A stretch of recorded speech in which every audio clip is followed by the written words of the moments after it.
بسم اللہ الرحمن الرحیم۔ السلام علیکم ناظرین، نقطہ میں خوش آمدید۔ سلطنت عثمانیہ کی قسط نمبر 32 میں ہم ایسے سلطان کے بارے میں بتانے جا رہے ہیں جس نے سلطنت عثمانیہ کو مغربی طرز کا بنانے میں اہم کردار ادا کیا۔ سلطنت عثمانیہ وہ سلطنت تھی جس نے ایک دور میں تقریباً آدھی دنیا پر حکومت کی، مگر بعد میں آنے والے حکمرانوں نے سلطنت کو زوال کا شکار کر دیا۔ 32ویں سلطان کے دور میں سلطنت عثمانیہ غیر مسلم ریاستوں کی مزید قرضوں کی شکار ہو رہی تھی اور سلطنت اپنا مقام کھونے کے دھانے کے قریب پہنچ چکی تھی۔ سلطنت عثمانیہ میں ریلوے لائن کا آغاز کرنے والے سلطنت عثمانیہ کے یہ واحد سلطان تھے جنہوں نے خودکشی کی۔ آخر اس سلطان نے خودکشی کیوں کی؟ ایسی کون سی وجہ تھی جو سلطنت عثمانیہ قرضوں کا شکار ہوئی؟ سوتیلے بھائی کی موت کے بعد سلطان بننے والے سلطان کی مکمل داستان حیات جاننے کے لیے ہمارے ساتھ ویڈیو کے آخر تک بنے رہیے۔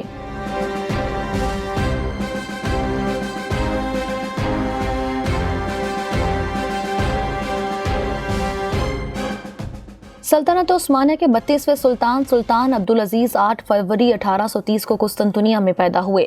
سلطان عبدالعزیز کے والد 30ویں سلطان سلطان محمود دوئم تھے، جبکہ ان کی والدہ سلطان محمود کی 13ویں بیوی پرتیونیال سلطان تھی۔ سلطان عبدالعزیز اپنے سوتیلے بھائی سلطان عبدالمجید اول کے اس دنیا سے رخصت ہونے کے بعد تخت نشین ہوئے۔ سلطان عبدالعزیز سلطنت عثمانیہ کے 32ویں سلطان اور عالم اسلام کے 112ویں خلیفہ بنے۔ سلطان عبدالعزیز کی 5 بیویاں تھیں، جن میں ڈیرنیو خاتون، ہرالدل قادقین افندیہ، دادل قادین افندی، نسرین خاتون اور گوہری خاتون شامل ہیں۔ ناظرین، سلطان عبدالعزیز کے 6 بیٹے تھے، جن میں سے عبدالمجید دوئم شہزادے محمد سلیم مشہور ہیں، جبکہ سلطان کی 5 بیٹیاں بھی تھیں۔ ناظرین، اپنے باپ اور بھائی کی طرح سلطان عبدالعزیز نے بھی سلطنت میں تنظیمات اور اصلاحات کو جاری رکھا۔ 1861 اور 1871 کے درمیان تنظیمات اور اصلاحات سلطان عبدالعزیز کے بھائی سلطان عبدالمجید اول کے دور حکومت میں شروع ہوئیں۔ یہی اصلاحات سلطان عبدالعزیز کے وزرائے اعلیٰ محمود فواد پاشا اور محمود ایمن علی پاشا کی سربراہی میں بھی جاری رہیں۔ ان کے دور حکومت میں نئے انتظامی اضلاع 1864 میں قائم ہوئے اور 1868 میں ریاستی کونسل کو تشکیل دیا گیا۔ سلطان عبدالعزیز نے عوامی تعلیم کا اہتمام فرانسیسی ماڈل پہ کیا اور 1861 میں استنبول یونیورسٹی کو ایک جدید ادارے کی حیثیت سے تشکیل کر دیا۔ سلطان عبدالعزیز سلطنت عثمانیہ کے پہلے سلطان تھے جنہوں نے شہری ضابطہ کے قیام میں بھی اہم کردار ادا کیا۔ سلطان عبدالعزیز نے سلطنت عثمانیہ کی بحری فوج کو جدید بنانے پر خصوصی کام کیا۔ 1875 میں سلطنت عثمانیہ کی بحریہ کے پاس 21 لڑاکا جہاز اور دوسری قسم کے 173 جنگی جہاز تھے، جو برطانوی اور فرانسیسی بحری فوج کے بعد دنیا کی تیسری سب سے بڑی بحری فوج کے طور پر سمجھے جاتے تھے۔ ان کے بحریہ کی بہتری کے لیے کیے جانے والے اقدامات کا اندازہ اس بات سے لگایا جا سکتا ہے کہ ان کے دور میں بحری بیڑوں کے ساتھ ساتھ سمندر کے ساتھ ایک شاہی قلعہ اور آبنائے باسفورس کی تعمیر بھی کی گئی، جو کہ ایک بڑا کارنامہ تھا۔ تاہم بحریہ پر اتنا خرچہ کرنے کے بعد سلطنت کا خزانہ ختم ہو گیا اور حکومت کا نظام چلانے کے لیے ان کو قرضے لینے پڑے۔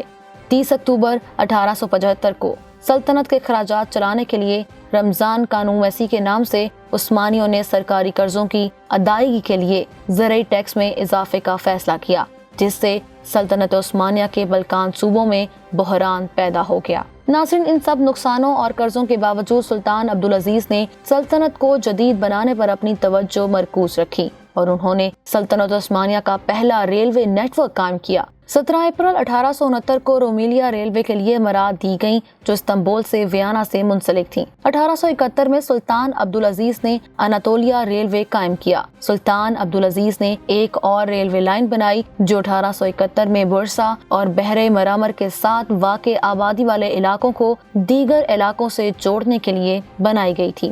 سلطان عبدالعزیز کے دور حکومت میں ہی 1863 میں ترکی کے پہلے ڈاک ٹکٹ کا اجرا ہوا، جس کے بعد سلطنت عثمانیہ نے بانی رکن کی حیثیت سے 1875 میں یونیورسل پوسٹل یونین میں شمولیت بھی اختیار کر لی۔ سلطان عبدالعزیز سلطنت عثمانیہ کے لیے پہلے سول کوڈ کے بھی ذمہ دار تھے۔ ان کے دور میں استنبول میں آثار قدیمہ کا عجائب گھر بھی بنایا گیا۔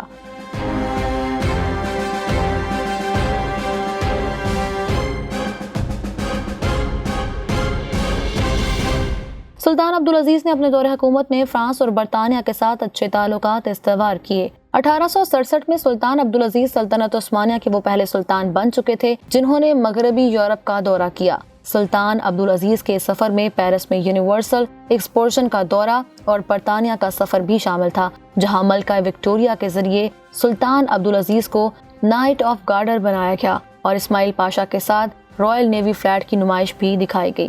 1868 میں سلطان عبدالعزیز پہلے عثمانی سلطان بنے جنہوں نے باقاعدہ طور پر سلطنت عثمانیہ کی انگریزوں کی جانب سے قبضہ کیے گئے علاقوں پر سے اپنا کنٹرول ختم کرنے کا اعلان کیا اور ان ریاستوں پر انگریز کا وائسرے ہونا تسلیم کر لیا۔ محمد علی پاشا اور ان کی اولاد 1805 کے بعد سلطنت عثمانیہ، مصر اور سوڈان کے گورنر تھے، مگر اب محمد علی پاشا کی اولاد وائسرے کے لقب کو استعمال کرنے پر راضی تھی، جسے سلطنت عثمانیہ کی حکومت نے 1867 سے تسلیم نہیں کیا تھا۔ تاہم اب ان سب کو تسلیم کرنا پڑا کیونکہ سلطنت عثمانیہ کو غیر ملکی قرضوں نے گھیرا ہوا تھا۔ 1869 میں سلطان عبدالعزیز نے سوئس نہر کھلوانے کے لیے فرانس کے نیپولین سوئم کی مہارانی سے ملاقاتیں کی۔ مستقبل کے بادشاہ شہزادہ ایڈورڈ 7 نے ان کے دور میں دوبارہ استنبول کا دورہ کیا۔ سلطان عبدالعزیز کا دور حکومت بھی جنگوں سے خالی نہ تھا۔ 1871 تک سلطان عبدالعزیز کے دونوں وزیر محمود فواد پاشا اور محمود ایمن علی پاشا باغیوں سے لڑتے ہوئے اس دنیا سے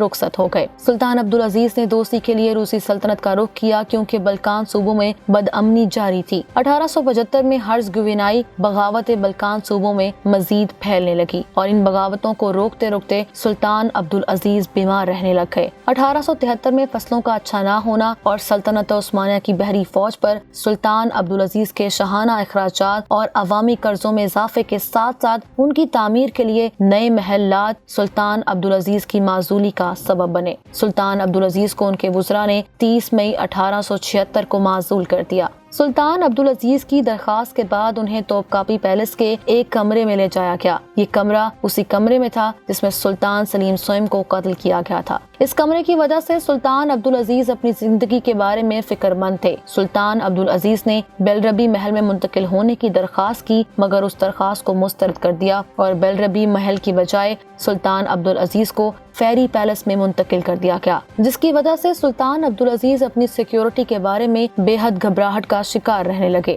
اور یوں 4 جون 1876 کی الہ صبح عبدالعزیز نے داڑھی تراشنے کے لیے ایک کینچی مانگی، جس کے بعد سلطان نے اپنے دونوں ہاتھوں کو اس کینچی کی مدد سے کاٹ لیا اور خون کے تالاب بہنے لگے اور یوں وہ فیری پیلس میں مردہ پائے گئے۔ کچھ مورخین کا کہنا ہے کہ سلطان عبدالعزیز نے خودکشی کی اور کچھ مورخین کا کہنا ہے کہ سلطان عبدالعزیز کو قتل کیا گیا۔ سلطان عبدالعزیز کو اپنے والد سلطان محمد دوئم کے مقبرے میں ہی دفن کیا گیا۔ ناظرین، ہماری یہ ویڈیو آپ کو کیسی لگی کمنٹ سیکشن میں ہمیں ضرور بتائیں، اور اس کے بعد سلطنت عثمانیہ کے اگلے بادشاہ کے ساتھ کیا ہوا یہ جاننے کے لیے ہمارے ساتھ بنے رہیے۔ چینل کو سبسکرائب کرنا نہ بھولیں تاکہ آپ کو مزید ایسی معلوماتی ویڈیوز ملتی رہیں۔